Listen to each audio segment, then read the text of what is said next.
হারবো? আমরা স্বায়ত্তশাসিত প্রতিষ্ঠানের স্টুডেন্ট, সরকার এখানে নাক গলাইতেই পারে না।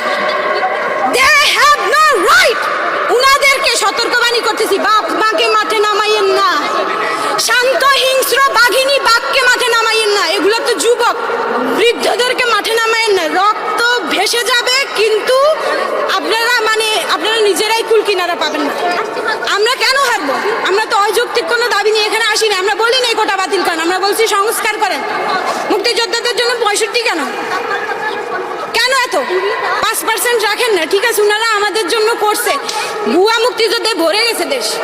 কোথায় সেই হিসেব? মুক্তিযোদ্ধারা কোথায়? যেসব মুক্তিযোদ্ধারা আছে উনারা কই? উনারা কেন এসে বলে যে না আমরা এগুলা চাই না? আমরা মেরে বের হবো, লাশ হয়ে বের হবো ওখান থেকে। আমরা লাশ হয়ে বের হবো ওখান থেকে। বহুত সুযোগ ছিল পিছনে ফিরে আসার, এখন আর পিছনে